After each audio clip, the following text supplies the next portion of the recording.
tonight, this morning. Again. Only. Yeah. Where's Harry?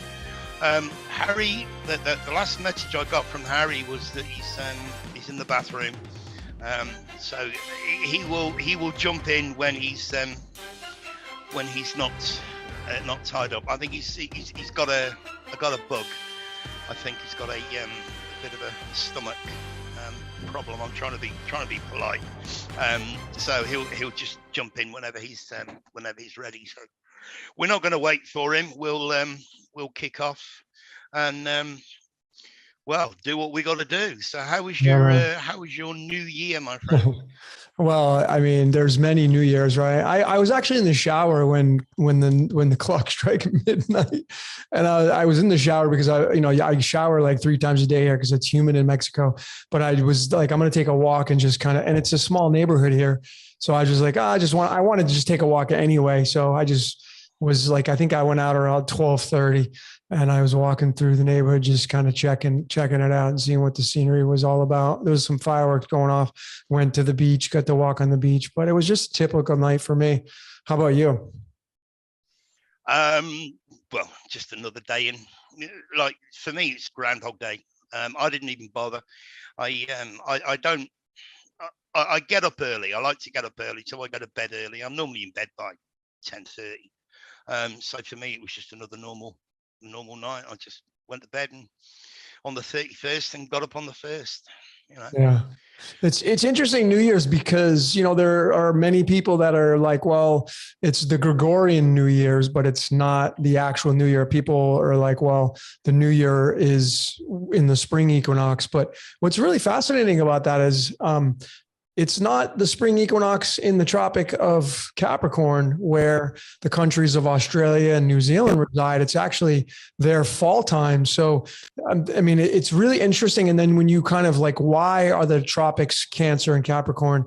And when the winter's here in the Tropic of Cancer, it's supposedly the birth of Christ. But in the Tropic of Capricorn, which is Saturn and perhaps the father of the Christ, it's the wintertime there. It's really, I mean, it's the summertime there. It's really fascinating when you kind of get into these layers of the yin yang always happening, duality always happening, no matter where you're at in this world. It's really fascinating. It's all convoluted. I mean, we in the last couple of podcasts, we talked about the old calendar where you've got March being the first month, right? Which spring. Okay. Well, that makes sense because you're going to plant in the spring, harvest in the fall or the autumn, but March in the southern hemisphere is the fall time, so it's not a new year. Yeah, you know what I mean? Absolutely. New year in Australia, middle of summer, January the 1st. Yeah, middle of summer, and for us in the north, it's the middle of winter. So how can it be a new year? It's just a new year on the calendar. It's just for date purposes. Yeah, and when you take into account the added 10 or 11 days and the 1,000 years, then January the 11th minus 10 days will bring you back to January 1. January being technically being the 11th month. So January 11 would be 11/11, less the 10 days, still 11/1, which is the 111. It's just all over the place. The 111 connection is crazy. Yeah. Yeah. Go ahead. Somebody yesterday, I was watching a video on BitChute, and somebody had filmed themselves asking Alexa, that or Siri. I got one of those. Yeah. Have you? I do. Okay. Yeah. Well, when you get a minute, ask Siri what will happen on February 22. Really? Okay. I don't even have mine hooked up though. I gotta hook it up. I just gotta try to learn like foreign languages and stuff because you can ask it like, what is this? Say this word in Spanish. So I got it for that sole purpose. Oh, okay. Yeah. Well, this person said, what will happen on February 22? And the answer was on 2/22/2022 at 2:22 a.m. there will be an alien invasion. Really? That's what Alexa says? Yeah. Really? Well, that's what Alexa said in this particular video. Yeah. Wow. I gotta go. Now you got me curious. I gotta go plug mine. I haven't plugged mine in since I moved. So Yeah, I'll have to go plug her in and see what she's got to say. That's interesting. You got to check it. Yeah, on February, well, on 2/22, 2022. Yeah, so February the 22nd, 2022 at 2:22 a.m. Yeah, there will be an alien invasion. Now, I don't know if you saw that that New Year's Eve firework or CGI thing from Beijing. I think I sent it to your WeChat. If you're able to, you probably won't be able to get it up on the screen, but a lot of people have seen it. And you see the hologram, the holographic show. You know, if they can pull that off, they can pull anything off. Sure. Yeah. I mean, well, Spider-Man Homecoming 2019, I think it was. That was the whole movie was around holographic images and being duped. So yeah. Now look, just as I pick up my phone to check to see if I've sent it to you at 11:11. Yeah, I have. It's a little video. I sent it you on Sunday. It'll be on your WeChat. Okay. Have a look at it when you get a minute. And if there's any way you can put it into the into this podcast, either at the beginning or the end, it would be absolutely insane for those who haven't seen it. It's 2 minutes and 30 seconds or something. Okay. The CG. I mean, and someone said to me, "Oh, it's not real." Well, I have seen this kind of holographic stuff here in China last year, about this time last year, coming up for the Spring Festival. I went out with some friends, went to another city, went out with some friends, and we watched this holographic display. Wasn't as good or wasn't as powerful as the one that I'm talking about, but guys, it's there. It's there. They've got that kind of technology. So if they wanted to do their alien invasion, no problem. They've got the technology.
It's been a buzz, man. I mean, I've been talking about this amongst so many other people. I'm not the originator of it, but I've been talking about it for a few years now. I think about, what's next, a fake alien invasion, and I don't know where I found it from. I don't know. Like I said, I wasn't the originator of it, but I definitely have spoken about this topic and what might happen on the world stage. And, look, that's why I literally, I think one of the best things I've ever done for myself personally is I turned off the mainstream to to almost a crawl to where I don't see it. And when I do want to check into something, I know where I go for my information and I take it with a light heart. But my parents even said shutting the news off was such a great blessing to them, because it's just all acid. It just eats away at you.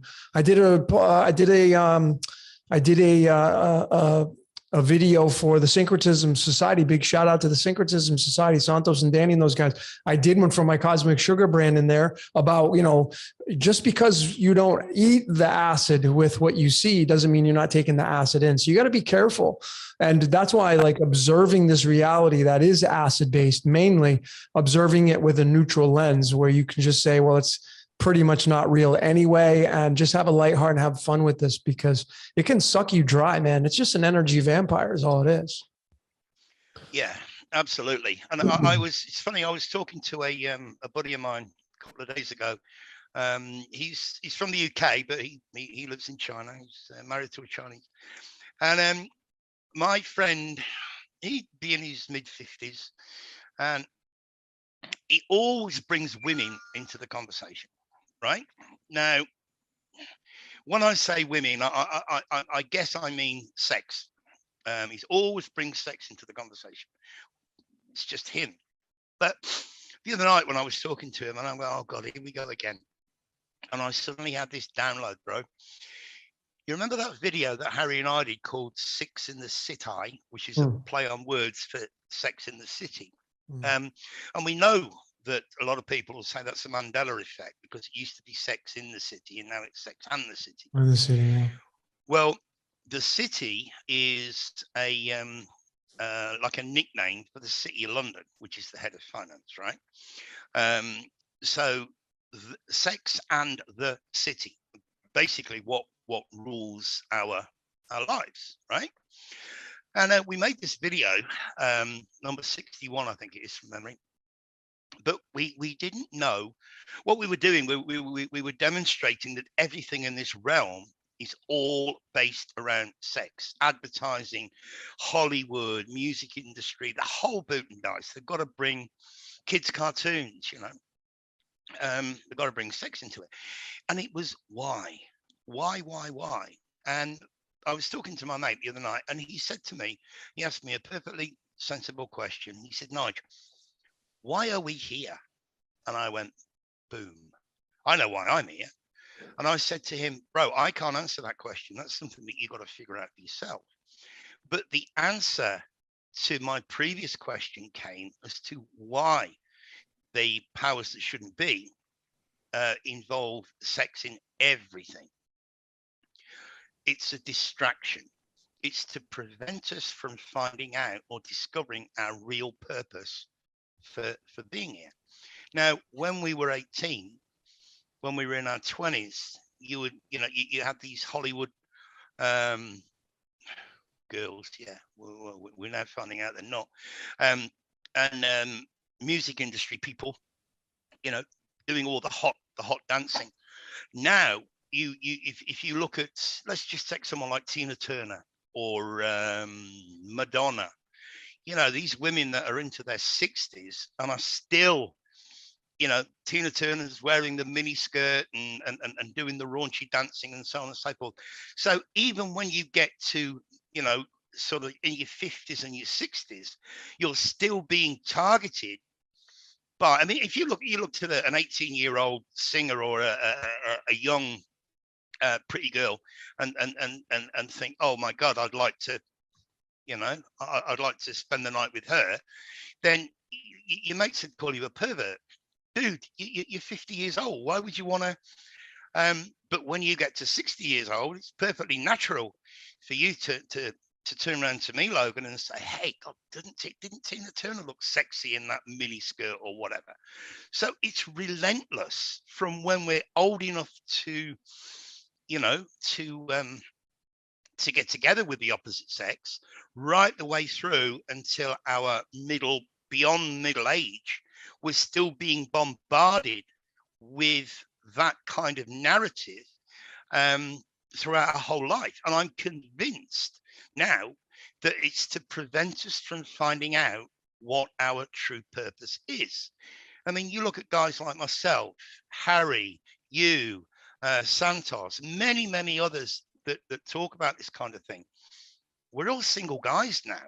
We're not in a relationship. We're not focused on that, because we're focused on the more esoteric stuff and as to why we're here. You know what I mean?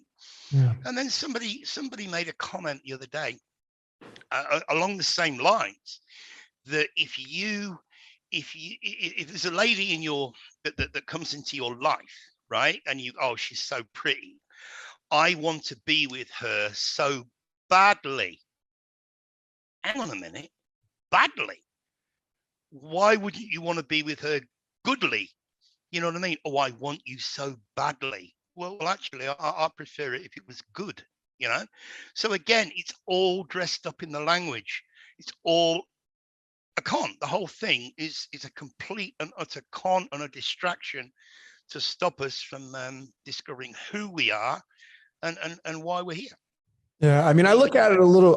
Those are great points, Nige. I look at it a little different. I mean, I observe I use the chakra system quite a bit when I do my personal readings for people, and it's clear that, you know, when Jesus points to the heart, always he's possibly pointing to the earth, right? But it's the color green, and it's the great balancer. When you take the pH scale that runs nutrition, it goes from the numbers 0 or 1 through 14, and 7 is the great balancer. But when you squash that down 50%, it's the 1 through 7, and 4 is the great balancer. And of course, what is chakras 1, 2, and 3? It runs the lower realms, which is where procreation and Taurus and Venus and those players play out their parts. And then you have the colors red, orange, and yellow. And we're always reminded of the red, orange, yellow, and green when you pull up to a stoplight, when you're driving your car. And there it is at the stoplight. It's the red, yellow, and green, constantly telling you to stay in the lower chakra realms. And of course, not to rise into the higher ones, which is the throat, the third eye, and the crown. And those balance you out. So I think, you know, in this reality, I'm beginning to realize that there's a blend of the primal, which is your ego, and then your devil, and then there's your higher self, your spirit. There's the spirit and the ego, which I've shown the 19 and the 15 if you want to bring the cards and the numerology into it. But you need both to navigate through this reality, right? But it's just that when you have an unbalanced avatar and you're in the lower chakras, you know, that is where it can become troublesome, and you're really not going to get out of the game. And when you wake up and you get at least to the balancing act of the 4, you have the ability to see both sides. And that's why I say the middle path, which is the heart, is where to go. Not I'm like Santos and Danny, those guys, they teach the right-hand path. I don't believe that. I think it's the neutral path. It's the middle pillar, because you're a blend of both the white and black, and the gray. I mean, I'm wearing gray, right? I'm not wearing it because I'm talking about this. Just I happen to wear gray, but gray is the neutrality color. And that's where you want to be an observer of this reality and give you the best chance to win the game of life, if there is such a thing. That's just kind of how I see it anyway. But yeah, it's all about sex in this reality. A majority of it is. It's the 101, the portal, as you've reminded me, you know, many times.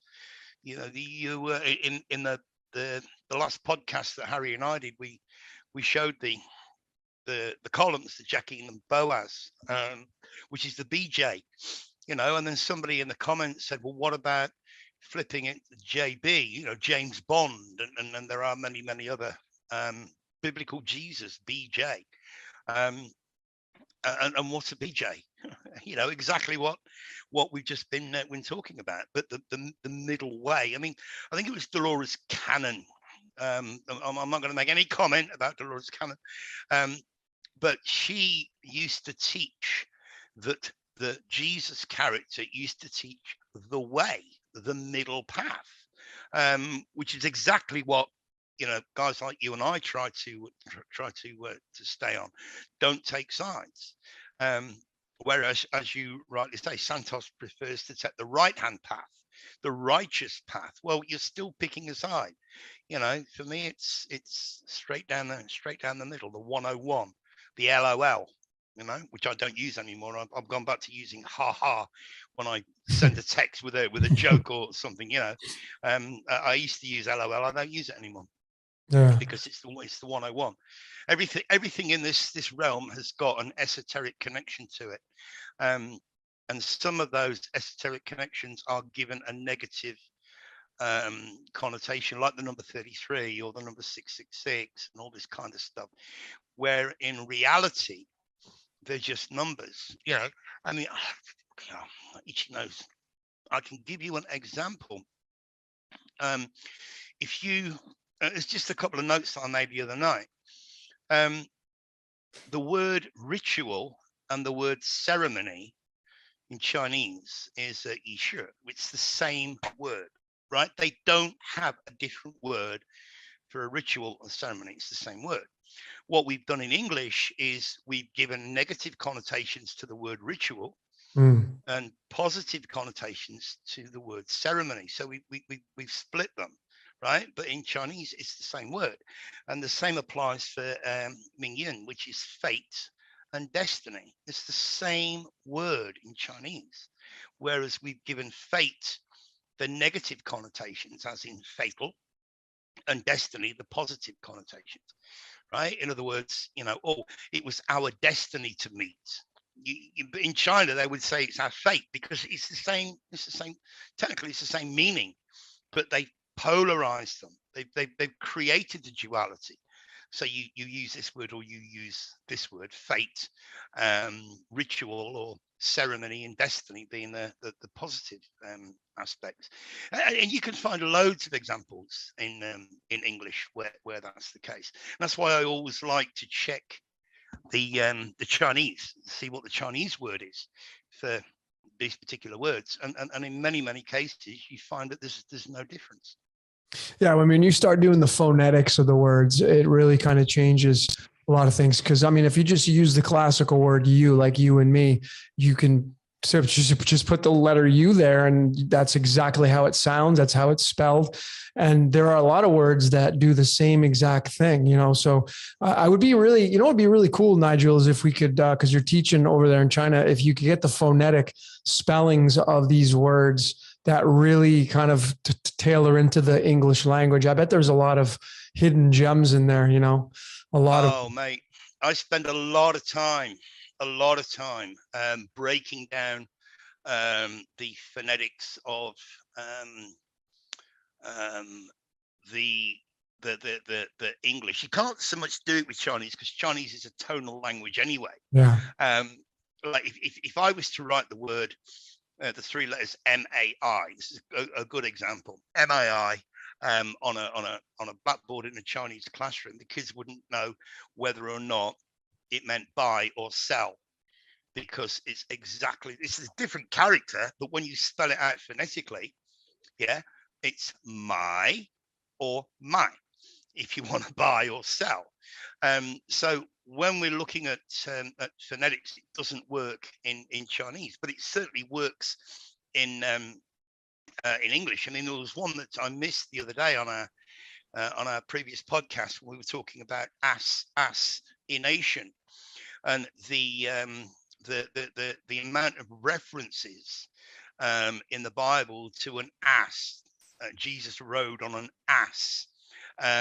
Asinine, to be like as stupid as an ass, and how again it's all connected to the sexual content with certain. You remember Obama, albumia. Well, what does albumia actually mean? You know, what do we used to say in the UK to little, oh, you cheeky bugger, you cheeky bugger. Well, what does that mean? Your face has two cheeks, your ass has two cheeks, and the verb to bugger means to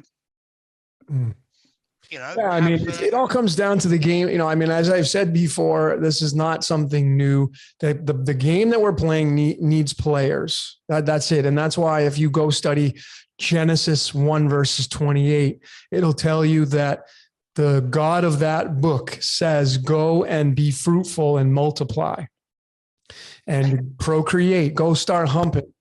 Go start making babies because I need energy. That's how it feeds off of energy, and we are energetic currency. And it's so crazy when I mean, there's people that are coming out with posts about we're in a simulation. I was in a conversation, which I kind of regret I even got into, but about living in a computer simulation, and people can't wrap their minds around that. I'm pretty, well versed in these areas. I have a hard time wrapping my mind around, we're in a simulation. Well, just what does that mean, right? And how does that work? But when you start to look at how we create computers and we create cell phones and we create our so below, is it any different than this reality that we're playing out here? No, it's not, because when you look at a motherboard, we're standing on it, right? That's the earth plane. And if you go study the transistors and how a computer and a motherboard is operating through the energy and the currency flow of these transistors and how they absorb energy. And it's really based in Ohm's law. If you study Ohm's law, which is voltage, currency, and resistance, and that VIR. And that's what it's all about in this reality. And the game needs players. So it needs you to start humping. So when you take yourself away from that, I think you have your third eye can open up, and you have the ability to tune in to the frequency that is there waiting for you patiently to tap into. Yeah. I mean, you just spoke about Ohm's law. Where do we live? We live at Ohm. I'm going Ohm. Going home. Going Ohm. You know what I mean? If you look at the word WHO in capital letters, right, and invert it, Ohm, OHM, right, and we live at Ohm, so it's all about electricity, magnetism, frequency.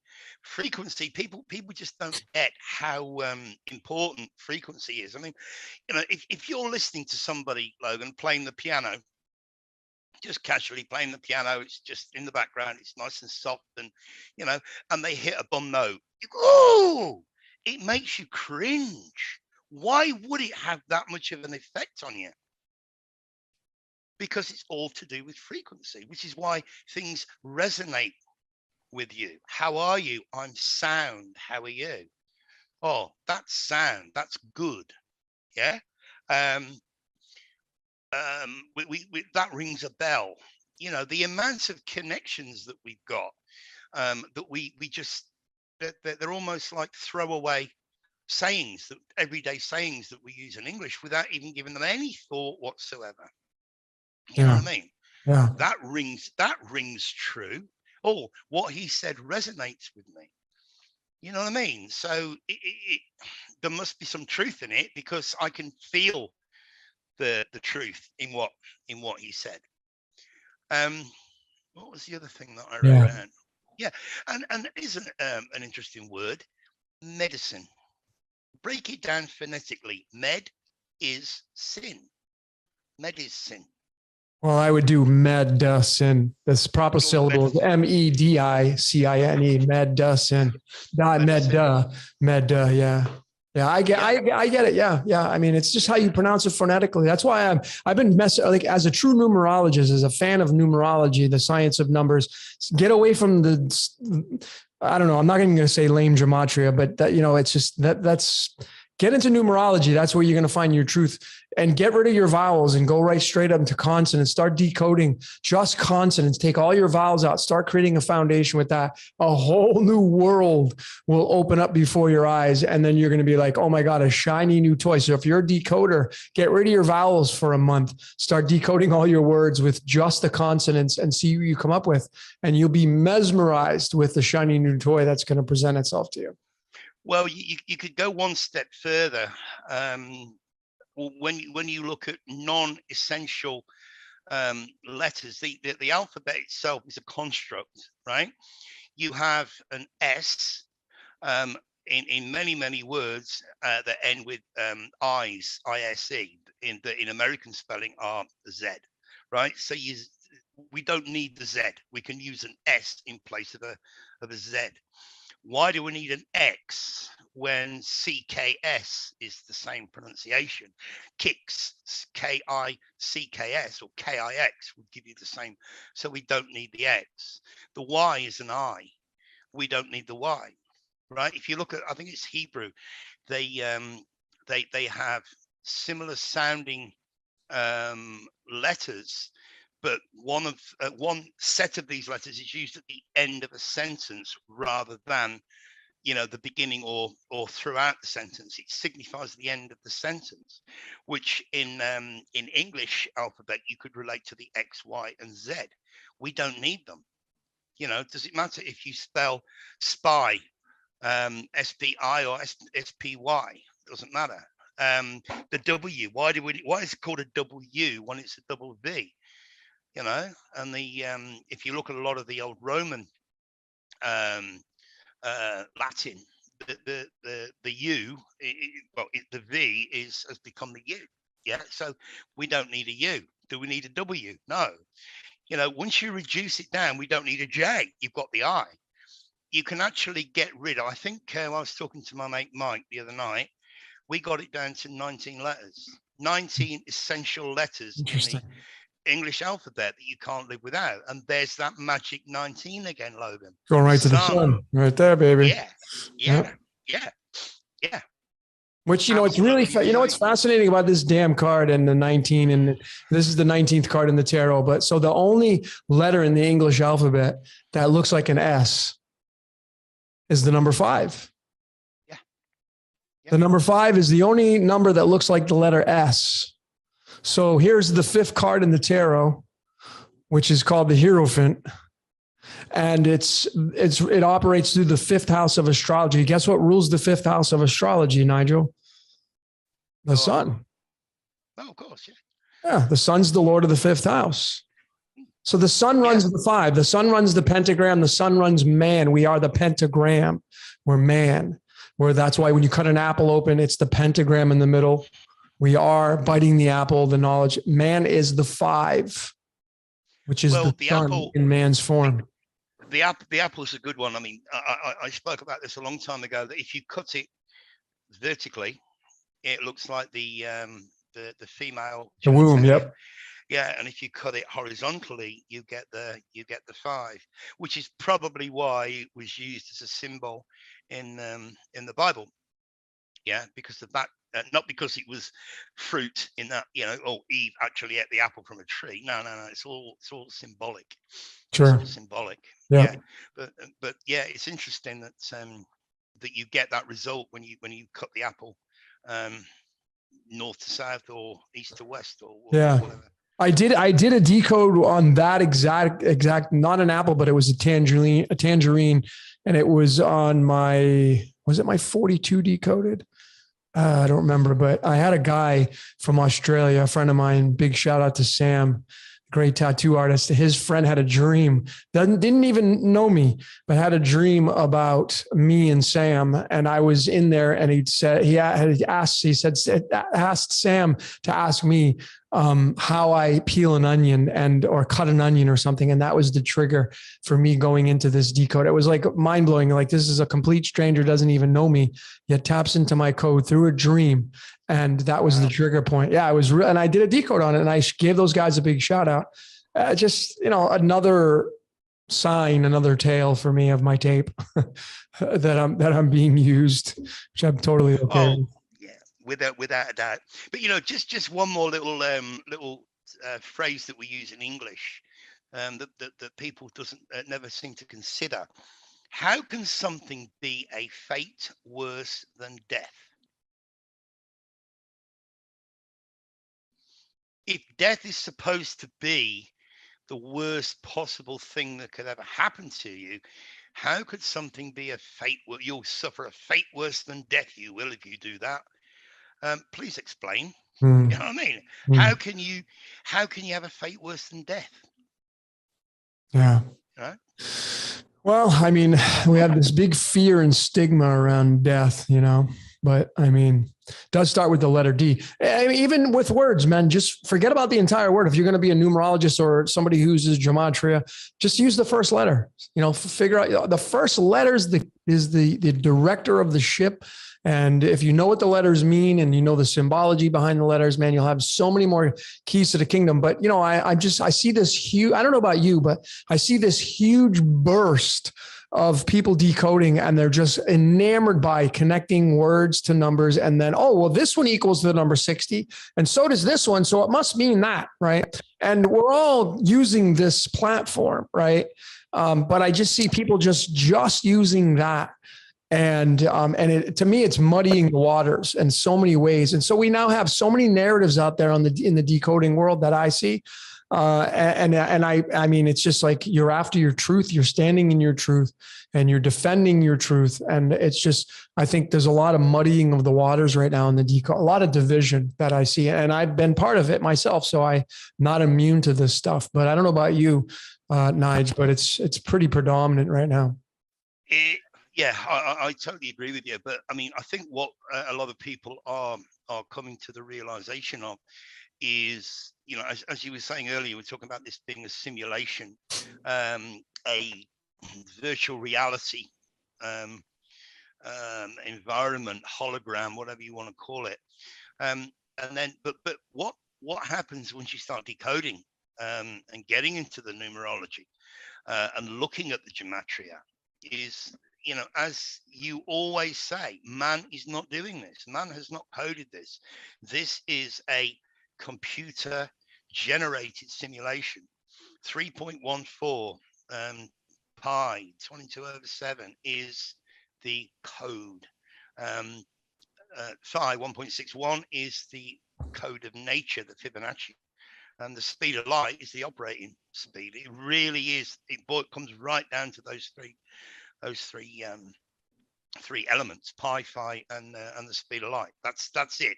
You've proven it dozens of times. I've proven it dozens of times. Other people, I think, other decoders are now getting on board and going, "Oh, I should check that." That's why I always push and promote your How to Decode Yourself video. No, I appreciate that. Yeah, that's important to know. I think out of anything, ladies and gentlemen, figure out because like it's great to figure out how this reality works. But what about you? Like, how do you operate? What is your operating manual? When I do a reading for people, man, you're getting confirmation after confirmation, and it's in my opinion, it's more important than anything you could be doing. Anything. Because you got to know I think the way to true waking up, in my opinion, is not realizing you're in a simulation. It's knowing what the hell your freaking purpose is. That's the true awakening of what it means to be here as a human being. That's my opinion. I totally agree. I'm going to try and figure out a way of sharing with people why I'm here. I'm not quite ready to do it yet because it's still a bit raw, still a bit personal. I've still got a bit more work to do on it. But once I get it straight in my head, then I will tell the world. You know, I'll jump on with you sometime and we'll do it. I've already spoken about it with Harry. Spoken about it with my friend that I was talking to the other night. He's in this now. He realizes because he's in the same position. It ain't good. Well, I say it ain't good. No, it ain't good. But it's the reason why we are here. It's the reason why we came.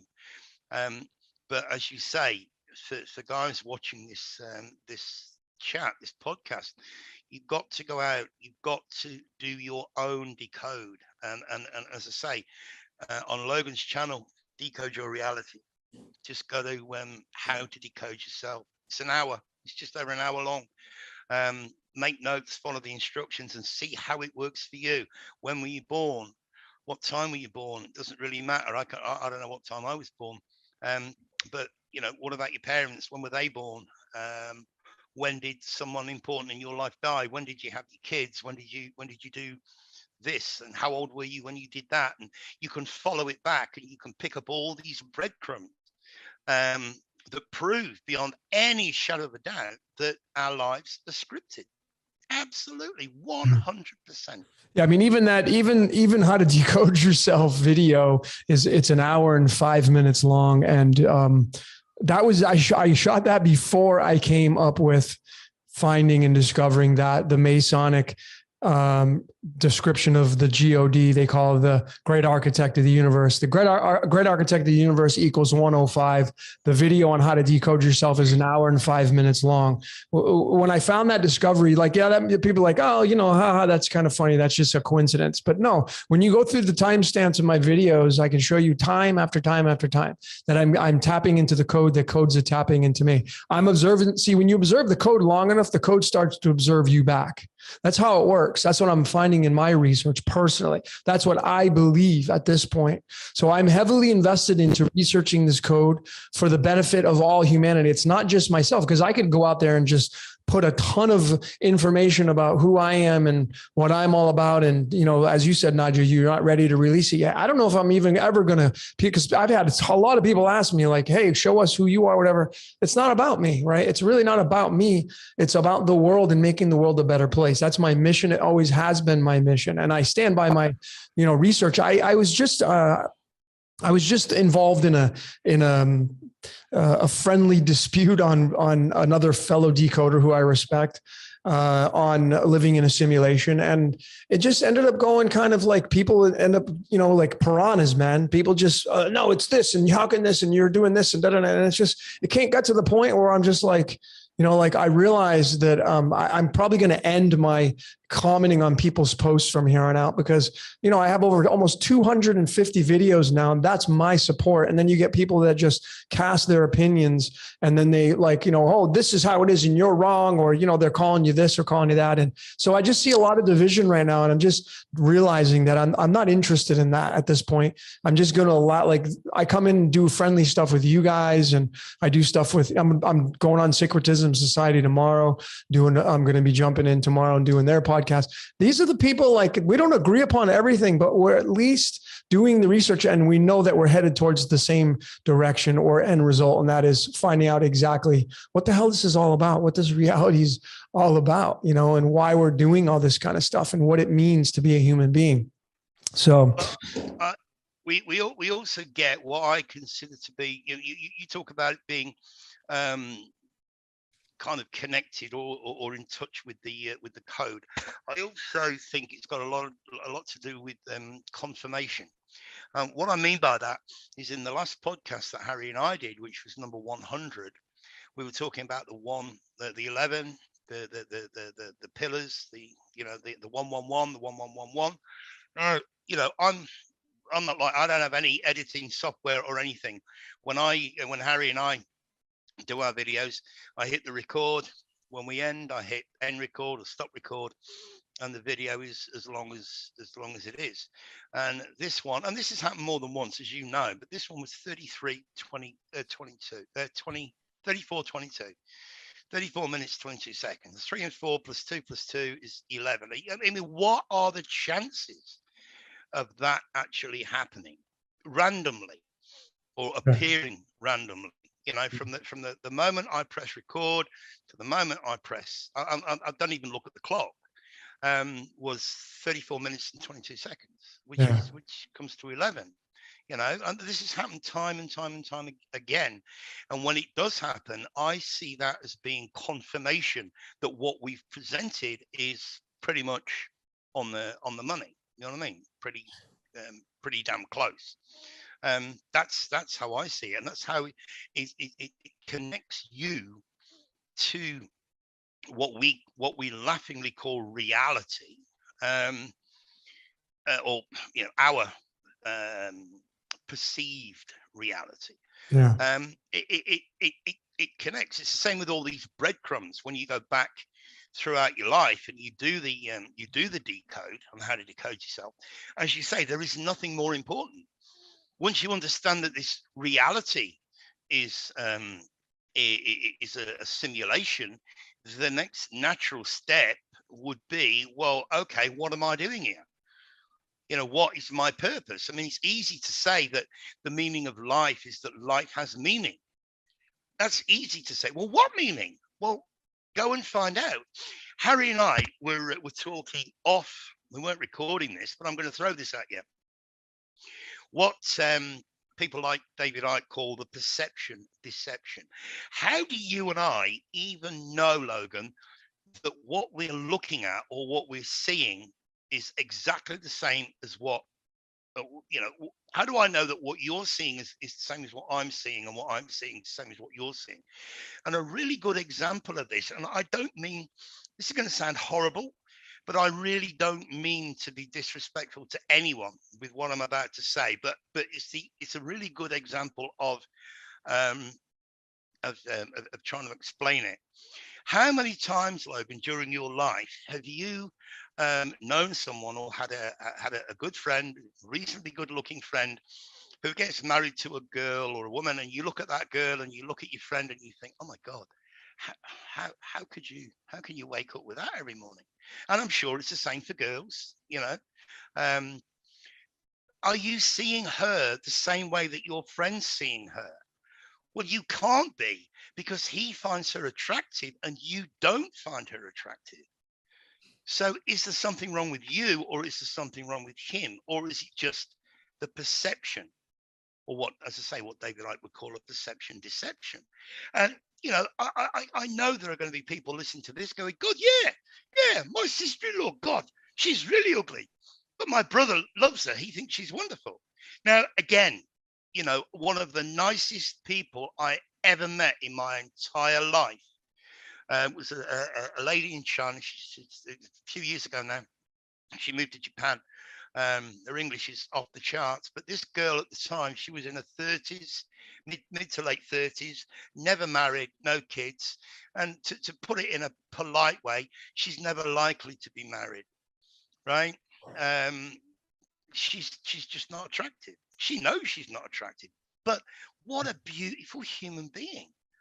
Literally one of the nicest, most wonderful people I've ever had the pleasure of meeting. But there was no physical attraction, and there never would be. So, you know, I know there are going to be trolls out there, people that are taking this the wrong way and saying, oh, you don't judge a book by its cover. That's not the point I'm making. The point I'm trying to make is, do I see what you see, Logan? Or do you see what I see? Yeah. Do you know what I mean? Yeah. I mean, people are not going to get to meet this woman who you find is like so beautiful on the inside. They're probably never going to be able to appreciate what you saw, which is beyond the layers of just the superficial. And they're just going to judge the superficial and say, that's not the person for me. So I get it. I completely understand. I understand the whole aspects of perception, and then the illusory that comes with that as well, because that is a play on what we're all dealing with in this reality is illusions, you know, it's illusions. Let's mix it up a little bit. I want to talk about, I want to get into this. I have an upcoming decode coming out. Have you seen Don't Look Up? Have you seen the movie? No, the movie. Yeah. You have? Yeah. Okay, cool. Yeah. All right, cool. So I had a few people, big shout out to Jordan. He actually recommended that I watch it. And I did. I watched it, and I had some huge breakthroughs with the decoding of it. What did you find with it? Did you find anything quite fascinating with it? Like what did you get from it message wise? I likened it to Idiocracy. Yeah. It's very, very true to form insofar as you've got this asteroid that's going to hit the Earth. What's the connection with the 6 months and 14 days? I'll tell you that. I'll tell you that in a minute, but go ahead. there's something in that, definitely. I'll tell you that in a second. But it was just generally people's attitude to like, it's like, so what? You know what I mean? You know, people are just not interested. Even when he goes to the White House, I mean, they just blow him away, blow him out. And it's just like you've got these two guys, this girl and this guy, being totally serious, and nobody's taking them seriously. Yet they've got all the evidence and all the the proof that this thing's gonna happen. But there was one twist that when he was told that he was going to die alone. Did you pick up on that? And when the actual thing comes in, he's actually sitting at home with his friends and his family, and of course they're all about to get wiped out. So, you know, he wasn't going to die alone. Yeah, I mean, there's so when I come out with this, man, I'm going to be offering a few different theories. But the first things that I picked up on, the very first one was the 6 months and 14 days, and that's Trump's birthday. That was the very first one that I picked up on, Trump being born on June 14th. And then, you know, the other thing I picked up on was the main star of the movie was Leonardo DiCaprio, which is Leo, which Leo is the sun. So you have this comet falling from the sky. Leo is the guy presenting it to the White House. And then the other thing I picked up on was Jennifer Lawrence was the one who discovered the comet. Jennifer Lawrence was the main star in the Hunger Games. And then there's a movie that just came out on February 3rd called Moonfall. And one of the main stars of that is Donald Sutherland, who was also in the Hunger Games. So you have these characters in these maybe perhaps precursors to what may happen also in these movies of dystopian nature, perhaps telling their story of what could be. Is it the sun? Is the moon that's going to fall? I had proposed these theories that, I mean, I've said it before, the sun's on a timer, it's going to go out and, you know, and whatnot. I mean, maybe it will be the moon. Maybe the moon is the Christ and the Christ is going to return and he's bringing his sword and he's going to wipe out a lot of people when it falls. But the other big key to all of this is we know the sun and the moon. Well, the people that follow my research, Jordan's, the sun and the moon runs the stock market. The words stock and market equal 19 and 18, which is the sun and the moon cards. Jordan's been showing the rise and fall of the crypto market with the new moon and the full moons. So we know that's what runs the stock market, okay, or it appears to do that anyway.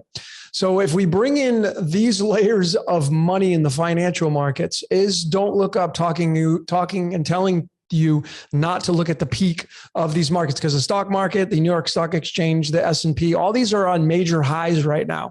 And is it telling you not to look at these markets as they're at their very pinnacle or apexes and they're about to come crumbling down? Is that what they're really telling you? Is it just an allegory of that? The 6 months and 14 days of when it hits, it was a big clue of Trump's birthday. So I went 6 months and 14 days from the day, the release date of that movie, which is got 2 days, December 5th and December 10th.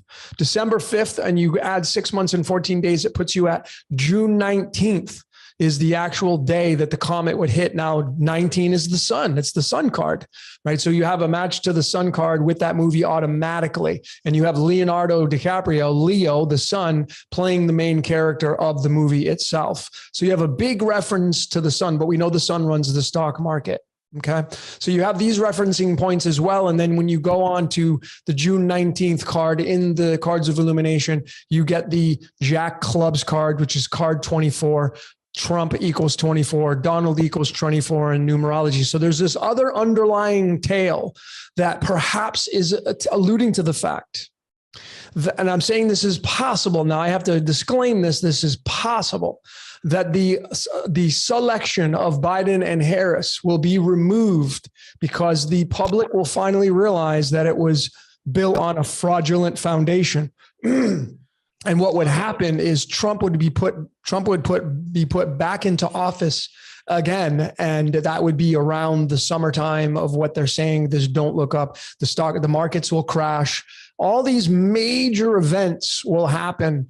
And I guess the last bomb I want to drop on this, Nigel, is December 5th is also the numbers are 1, 2, and 5, 12, 5, 125. And when you go into the book of Daniel in the Old Testament, Daniel 2 verses 24, it talks about a stone. When he's interpreting the dreams of King Nebuchadnezzar, he's talking about a stone that's going to come and smash the kingdoms and forever bury them. And the stone will be like a great mountain falling from the sky. That's what the book of Daniel says. Well, the word stone in Hebrew equals 125. Which is a direct match to when that movie Don't Look Up came out on December 5th. right? So we have stone. Stone equals 24 in numerology. Trump equals 24 in numerology. The Jack Clubs card is the June 19th card, the June 19th date, which is 6 months and 14 days. And Trump's birthday is June 14th. There are so many connections that I'm finding with this. I'm surprised I memorize all this kind of stuff. I have so much more, but these are the theories I'm going to be presenting with this upcoming decode. It's really fascinating. I don't know which way to go with it, really. Well, how about you said it was released December the 5th in some parts and December the 10th, 5 days apart. December the 5th is my brother's birthday. Interestingly enough. But if you go from December the 5th to the 10th, 5 days. So if you add 5 more days from June 19th, you get 24th, which is 6, 2 and 4, 6, and 2022. There's your 666, bro. Yeah, it's also June 20. Yeah, and 24 is the word stone. It's talked about in the book of Daniel. The stone that's going to come down and shatter the kingdoms. It's 24. Donald is 24. Trump is 24. The Jack Clubs card is the 24th card, which is the card of June 19th. And then you have June 24th, just 5 days later, which would correspond with December 5th and December 10th. So they have the 2 dates there somewhere in between. I don't know. Is this what's going to happen? Like I said, you could have Trump being put back into office. You could have fraudulent come out with the selection process. And you could also have the rise and fall of the markets themselves. Crypto gets put into play, or we actually will see the sun or moon come crashing into Earth. Well, whatever's going to happen, and all that we do when we talk about these dates, Logan, is we make them what we call a high watch date. Be prepared.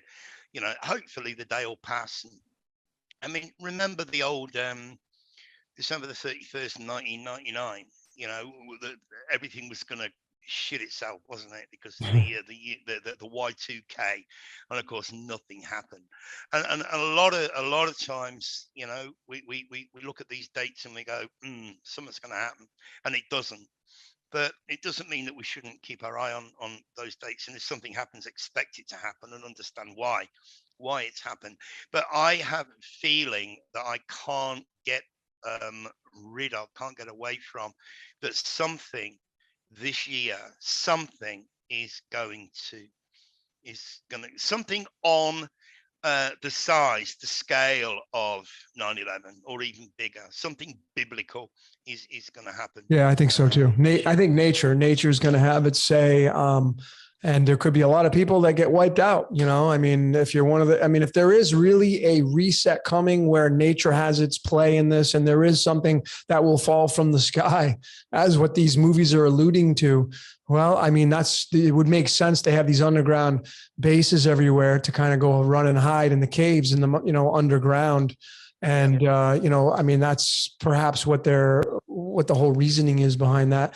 Reason why you have all these FEMA camps throughout the United States, just sitting there vacant, empty, with a ton of disposable coffins. That also could be the very reason why we're having this in 2022. As you know, I mean, Jordan talks about this. I have another deco coming out on the Shemitah. We are in the 50th Golden Jubilee year. And that's why, we just had our Gregorian New Year, but the Rosh Hashanah is not till September, which is going to be the 5,783rd year of the Hebrew calendar, and 5,783 is the 759th prime number. 59 is the game of life. 7 is the endings and completions. So this could quite possibly be telling us that the great reset of whatever that looks like will happen between now and the end of 2022. Yeah, I definitely think so. It's funny how you mentioned the 7. I meant to mention this. I'm going to ask you a question. I'm going to put you on the spot. On your right arm, right, about a third on the top of your right arm, about a third of the way down from your elbow towards your hand, do you have like a little brown mole or like a little brown spot? Well, point it out to me on your arm. Where? Oh, there you have it. I mean, I do have one right. I have one right there. Right. Okay. All right. The reason that I ask this, and this is for the benefit of all the guys watching this on your channel and on our channel, I pointed out a while ago that everybody on your right hand, we all have a 7 Yep. in the lines, right? All of us, which is mirrored on our left hand. And 7 being connected to this realm, as in 7 days of the week, 7 colors of the rainbow, 7 notes on the scale, 7 planets, 7 seas, 7 continents, all that. You've got the 7. And I was listening to Anne-Marie Uber the other day, and she said that everyone has got this a little brown dot on the top of their right forearm. Now, the reason that I'm bringing it up is because it's easy to connect the 7 to the earthly realm with the 7 colors, 7 days of the week, etc. But if anybody knows what the connection or what the significance would be for all of us, if we all have, Harry's got one. I spoke to him about it. He went, yeah, I've got one. You've got one. So you're gonna have everybody looking at their arm while they're listening to it. Of course, everybody's doing it. Yeah. That's like monkey see, monkey do. Yeah, but what I'm after is the connection. Is what does it mean? Why do we all have this little brown dot on our right forearm? Interesting. Yeah. What I mean, what was the deeper underlying meaning that this person was kind of expressing with the whole objective of having this on your right arm? It was an observation. Just an observation. And she was saying, look, is it me, or do we all have this this little brown mole, whatever you want to call it?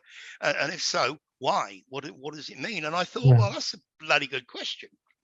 So again, I'm putting it out there. Hey, look, bro, between us, we have got some absolutely mind-blowing subscribers that come out with the most amazing comments on both the channels, So somebody out there will have an idea. I just know they will. I know they will. Yeah, there's some really good decoders out there that are just they don't have any content, and I wish they did, because I mean, I get a lot of my content from research, but there are people out there that throw their decodes and I'm like, whew, that's some pretty heavy stuff. And it just takes one little nugget to really, I mean, I threw on, have you seen the Blade Runner 2049, the new Blade Runner movie? Not yet. No. Oh, so I just threw it on in the background the other night. I was decoding and I threw it on, and of course I'm going back and forth.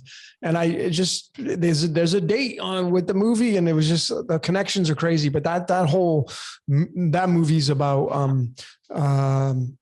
replicants, people that are replicants that are basically cyborgs, so to speak. It's a really interesting movie, but it's a really well done. It's with Ryan Gosling. You should check it out. It's a really good flick. It's a remake, obviously. Yeah, it was done in 1982, I think it was. So. Oh, okay. Yeah, I'll check that one out.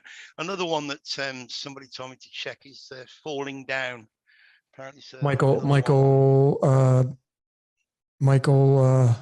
Yeah, him.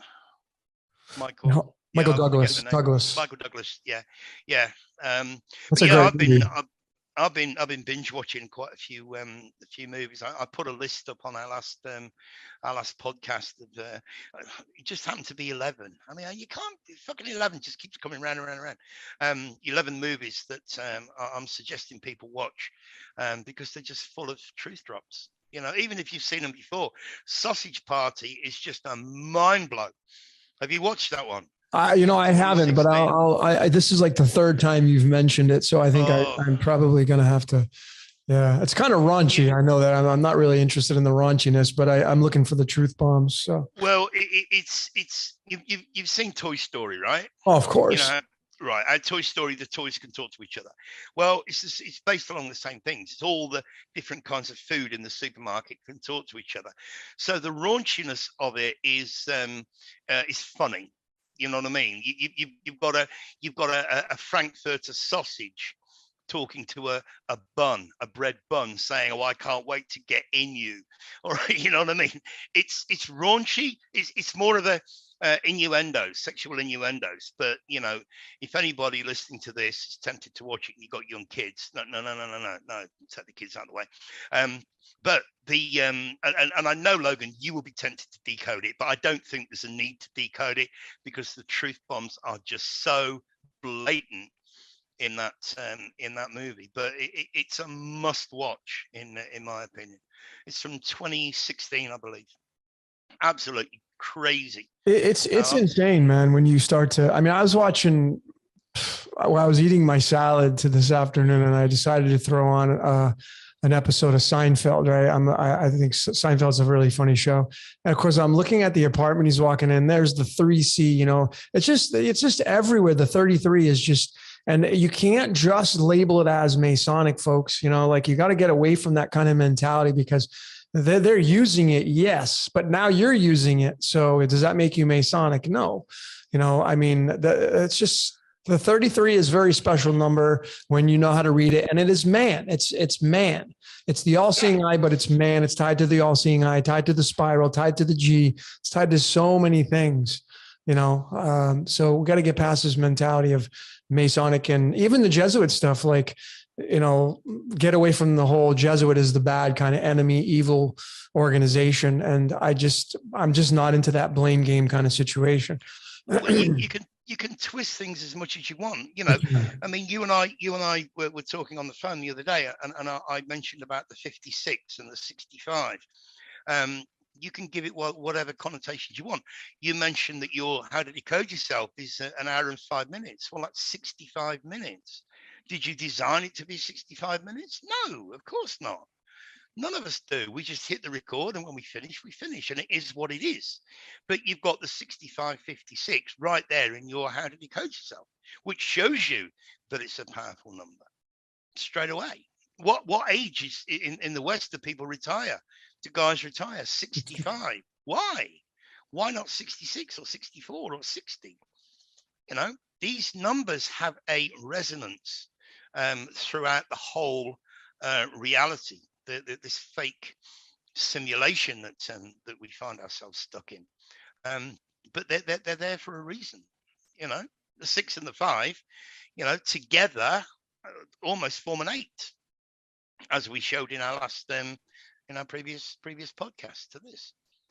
You know, and yeah, whereas as I mentioned, I think I told you here, Nige, when you take the 6 and you turn it on its side, it actually becomes the golden ratio, becomes the golden spiral.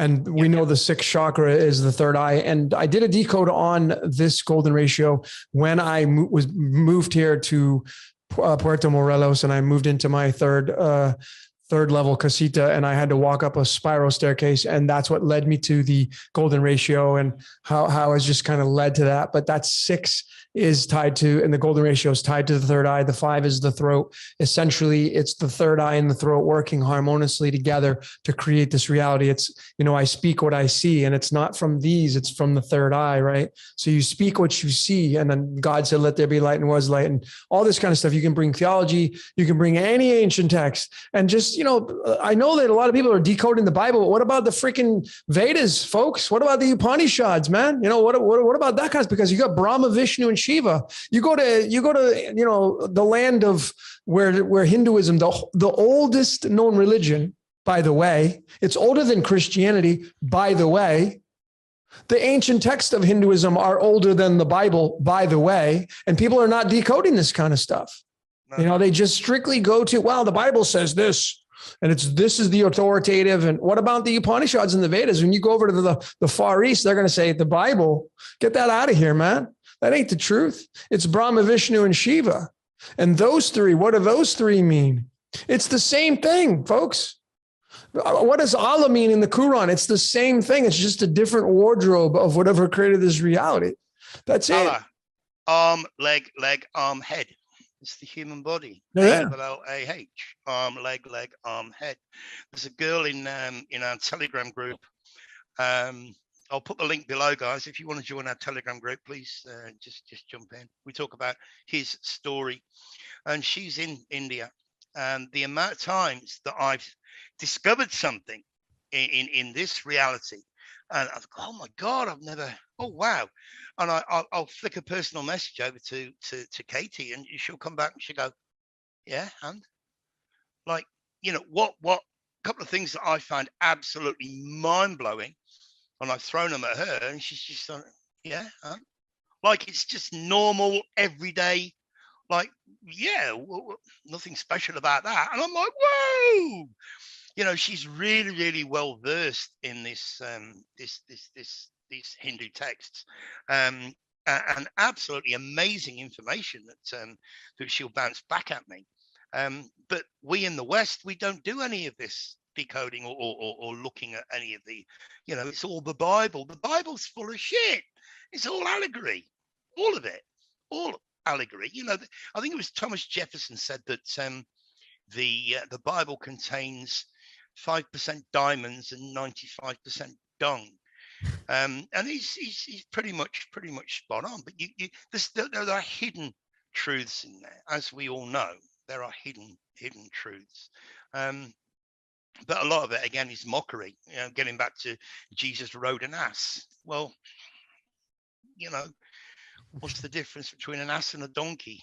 I'm sure there is one, but and again, what do we say? Stick it up your ass. You know what I mean? You don't want, so you can stick it up your ass. Why do we say that?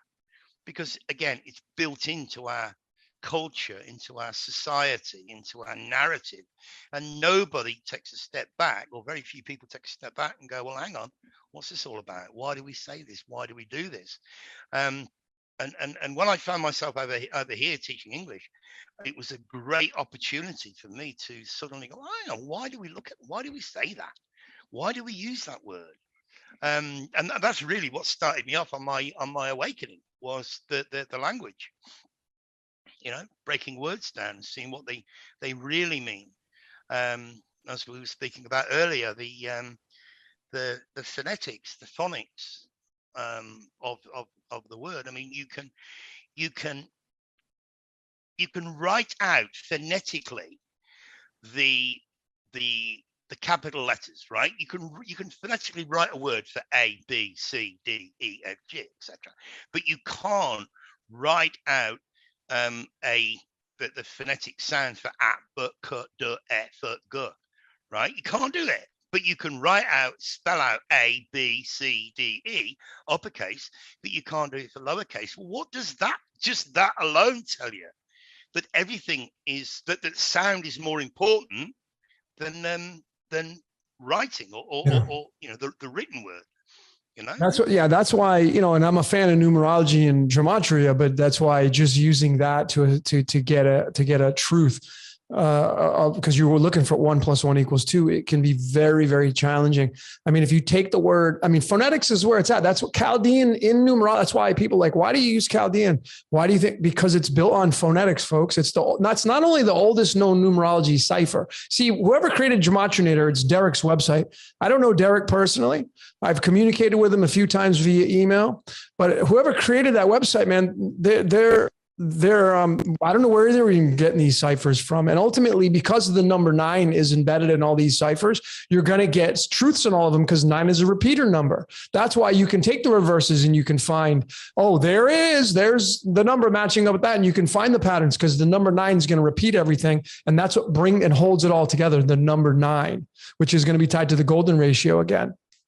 But when you go into numerology, Chaldean, when you go into numerology and Chaldean, they use only the numbers 1 through 8, because the number 8 is tied to the analema, which is tied to the patterns of the sun, which runs this reality. Okay. And Chaldean's the oldest known numerology cipher. If you just look at the letter F and the letter P, it's almost identical in the way it looks. The F is a broken P. When you say phonetics, can you spell it with a P or can you spell it with an F? You can spell it with both. When you say phonetics, you can use an F, fo, F-O. There's a fo, fee, fi, fo, fum. You don't spell it with a P-H-O. It's F-O. So it's phonetically the best cipher to use when you're talking language, right? To get the closest to the source. Chaldean is your best bet if you're a new decoder and you're looking to start off with connecting words to numbers. That's kind of my take on that. But phonetics is where it's at. Yes, frequency and vibration. Well, as you say, Chaldean uses 1 through 8. But if you add 1 through 8, you get 36, which gives you your 9 anyway. So the 9 is embedded in the Chaldean. Of course. In the Chaldean, without actually the need to use the number 9, because it's embedded in the 1 through 8. And that's what a lot of people don't get or don't realize. And on top of that, when you take the number 36, 36 is the last number in the magic square of the sun. The magic square of the sun uses the numbers 1 through 36. And that has the 6 rows of 111, which is 666.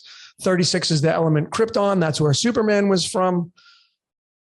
That's where the Christ and all that story comes from. Kryptonite is Krypton. It's green. What is Jesus always pointing to? The heart. It's the heart chakra. It's pretty simple when you start to connect these, but that's what people aren't doing. They're not connecting these simple connections. I don't know why. I don't know why, man. It's not difficult. It's difficult in the beginning because you know you've got to go through the 101, the initial stages. I mean, you know, you can't go and oh, I don't know, you can't go and build a house if you don't know how to put 2 bits of wood together. So people got to learn the basics to start with, and once you've got those basics, like you've just explained, it's a doddle. It's really, really, really, really easy. Yep. You know. Yep. But people won't. They're not prepared to spend a couple of hours. It's all it takes, a couple of hours to get familiar with the basics, what this means, what that means. Getting back to Derek's site, Gematrinator. I mean, it's a brilliant, fantastic. It's awesome. I love it. I use it all the time. I'm very grateful for it. Yeah. You know, but if you were to use all of the ciphers, every single cipher on that page, on that site, you're going to find anything in anything. That's it. Yeah, it would be the PCR test. You know what I mean? You can find anything, which is why you've got. I mean, I use Chaldean. I also throw in the forward and reverse English, and I don't use any others. My mate likes to use the Satanic because he was the one that found out that Happy Christmas in Satanic is 666, which I thought was quite amusing. But you know, and people, oh yeah, but it means this if you go into this particular cipher, or if you go into this one, it means this, and it's all convoluted. You know, you can get completely lost, which is why, I mean, I know you predominantly use Chaldean. You occasionally use the English. Yeah, I do, because it uses the numbers 1 through 26, which equals the number 8. So the Chaldean, the English is just kind of like a precursor to the Chaldean, if you will, or a sister and brother working hand in hand for sure. I used to use the septenary when I first started out because I was a fan of Marty Leeds and his work. I think he does great research, but you got to know how to use the septenary.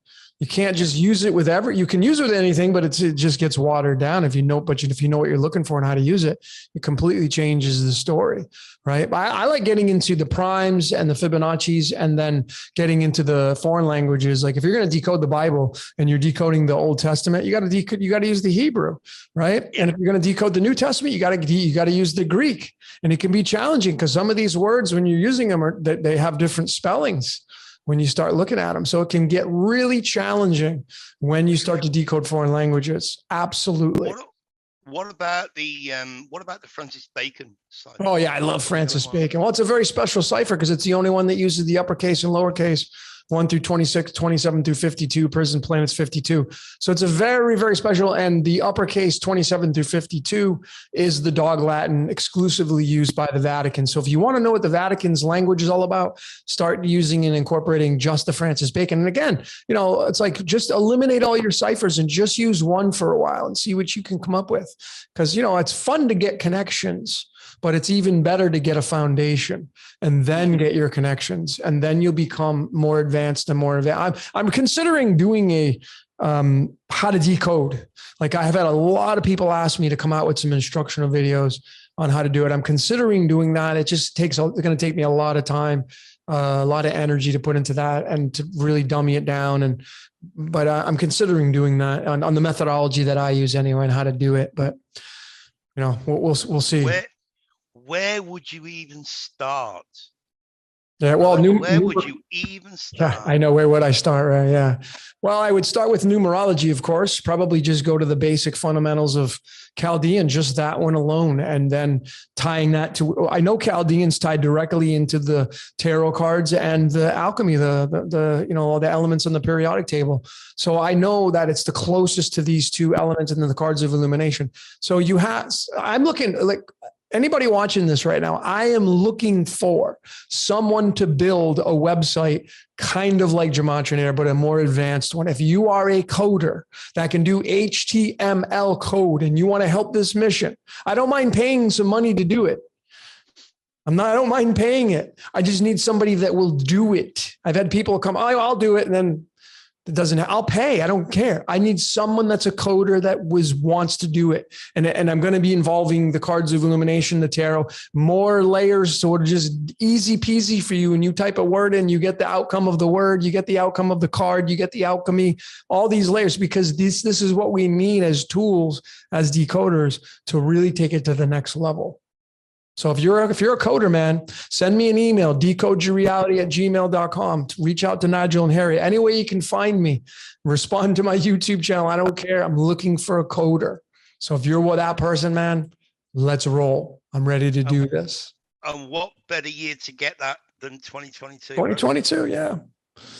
Yeah. I mean, I'm a graphic designer, folks. I mean, I can create the screenshots. I just need someone who's serious. I've had some people, I've kicked the idea around with some people that would do it. I've had some great people that have already kind of delivered some precursors, I would probably label them as, but I'm looking for a site similar to, what Derek's already done with Gematria. I just want to take it to the next level. I have some ideas of other ciphers that I want to use that I've been using myself personally. I just haven't released them to the public yet, just because I don't want to muddy the waters. I'm still playing around with these, still doing my theoretical research with them, but I feel that they're ready to be exposed at this point. So I'm just looking for a coder now to get this out. And how are you getting on with that other one that you're working on? How to decode yourself? There was one that I have probably the most important research of my career, besides the Decode Your Reality YouTube channel and all the videos. There are a lot of people that come to me that want to get readings. Either it's not in their budget, or maybe they just want to do it themselves. Well, I have a system I've been developing for a long time. It's called life coding.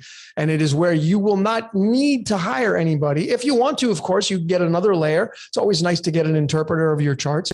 If you're a researcher and you like to do your own studies, and you want to know what the hell you're here for and why you're here, I'm coming out with my life coding system. I will be charging for it, but it will be under $100. I can tell you that. So it'll be pretty much affordable for anybody's budget. They will be instructional videos. And my goal is to come out in January. I don't think I'm going to hit that goal, but it's in the works. And I'm just figuring out what platform to put it on. I don't know if I'm going to use, I know Udemy's out there. I don't know what platform I'm going to use yet, but I will be able to deliver it to the world stage. It will be affordable for everybody. It will be advanced, yet it will be simplified. And I will show you how to read your astrology charts without ever having to go to an astrologer, because all the resources are in the keyboard. They're in your phone. All you got to do is know how to look for them. And I will show you how to create your very own cosmic blueprint, who you are and why you're here. And when you finish with it, you can hand it to somebody and it will be absolutely authentic and 100% you as a person. It will describe you to a T, and and it's a cheat sheet. It's your cheat sheet, man. And then you can start decoding other people, your partners. When you know how your partner, if I'm going to date somebody, man, I want to know what makes them tick. And when I see them show up a certain way, how can I get mad at that person for showing up a certain way? And that's what we tend to do in relationships. From what I've observed, is we get angry at somebody's code and we're like, I don't like the way you do that, but it's just them expressing their code. Like, Nigel, you're an 8 of diamonds. You do certain things like an 8 of diamonds. And then your astrology chart and you're a sun sign, you're October 1st, and you have that aspect and where your moon's at and all these placements, you behave certain ways. And that's just you being you. But if I studied you and you showed up that way, how could I ever get mad at you or get resistance towards that? I wouldn't do that, because all love is allowing, right? It's neutrality. And I think that's where this is where my mission is anyway. I want to help people get to that layer of just become the best version of who you are and why you're here. That's it. We can decode all we want, figure it all out. But the bottom line is you're here until you die. So you might as well enjoy this life. No matter what it is, we're being used, fixed, whatever. Just at least, I think part of the free will of our reality is waking up to the fact that you're scripted, and then discovering your script and then living that script out. A lot of people, I think, they may not, the free will, they don't use it to wake up, and then it's just wasted. Right. So, in chess, When the pawn goes down the board and hits the back end, it becomes a queen or something of that nature, a bishop or a rook, any piece you want. I think we have the ability, if you're born a pawn, to march down the board, and that's waking up and discovering your code and becoming a royal piece on the board. I think that is what the whole purpose of this game is. And if you're going to get stuck in division, trying to just be right all the time, I'm not immune to that. It's very challenging to become that royal piece. So. Well, I'm going to touch on that in a minute. We're probably going to have to think about starting to wrap this up. We've been going for about an hour and a half. Yeah, let's wrap it up soon. But you can finish off, man. I know I just rambled off a little bit. So couple of things. I want you to reiterate what you just said about love is allowance, because people just don't get that. And I know that it was Jordan at Waters Above Crypto that first. I think he was the first guy that we heard come out with that, and it was really, really mind-blowing and really, really empowering when he said that love, the meaning of love is allowing. And you've just described that. Let someone be who they are.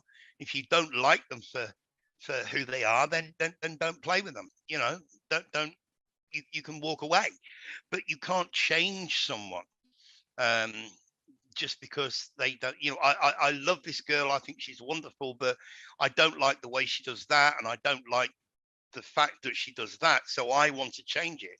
Well, no, you ain't gonna happen. Love means to allow. Now what I want to finish up with, Logan, touching back on the reason that I don't use the word believe anymore. You either know or you don't know. Why I'm pretty convinced that I know why I'm here this time around, and I'll precurse it by saying this: we've all, at some point, all of us in this community, for want of a better word, we all began by asking the question, why? Fucking knows when to stop itching. Why would the powerful elite begin something 300 years ago that they're not going to see come to fruition in 300 years' time, because they're not going to be here? That was always the question. And the fact is, and we know this from basic research, that they can, once they die, they can reincarnate back into the same family or the same bloodline or whatever, and 300 years later they're going to see the fruits of their labor, or they're going to see the result of what they started 300-400 years ago, or whatever it is. So I asked the question, and this was the question that I asked Katie, and I said, if they can do it, why can't we?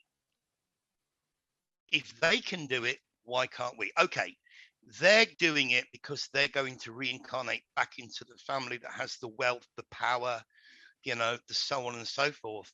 But if they can do it, Logan, why can't you? Why can't I? And when I asked Katie, she burst out laughing and she said, we can. Didn't you know that? And I'm like, well, actually, I'd never even given it any thought.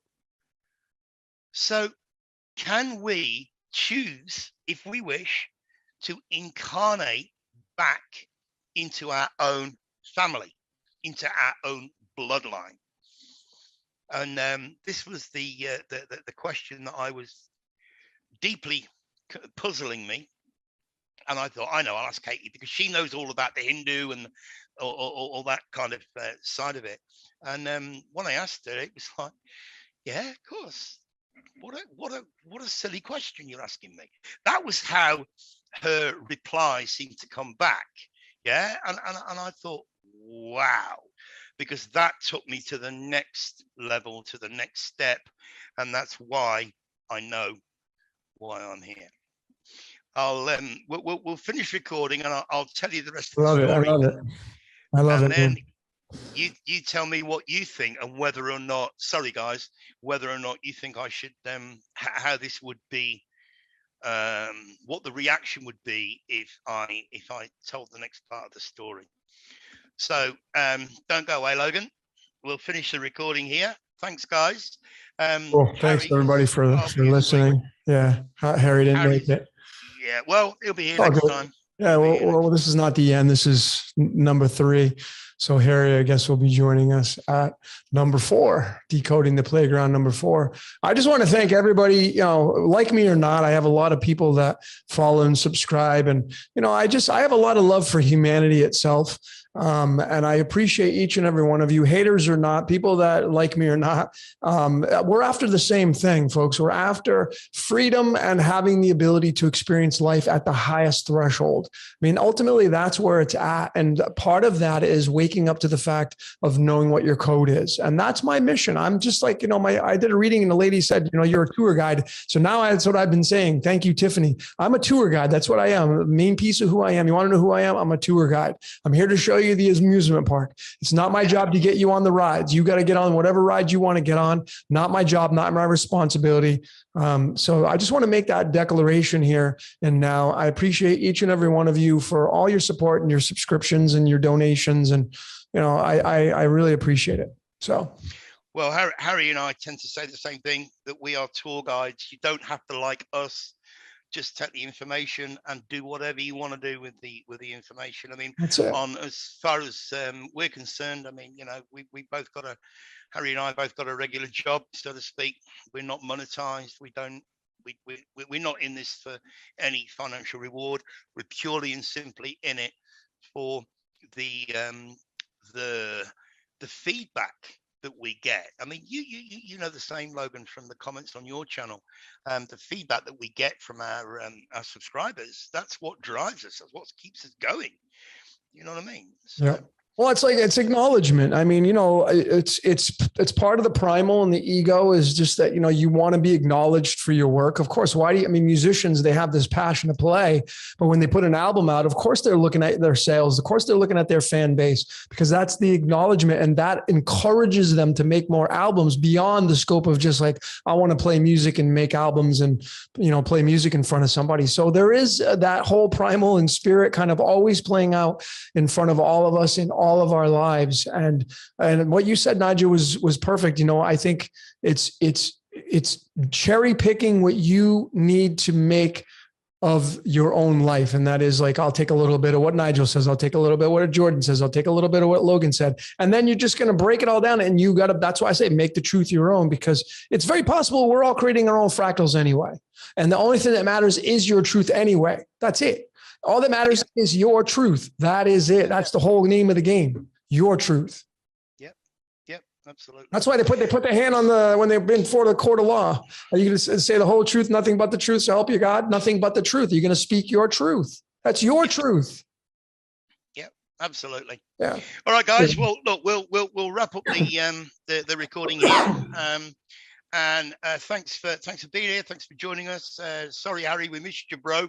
But join us next time. So love you guys. Leave your comments below, and we'll see you soon. Much love, everybody. Until next time.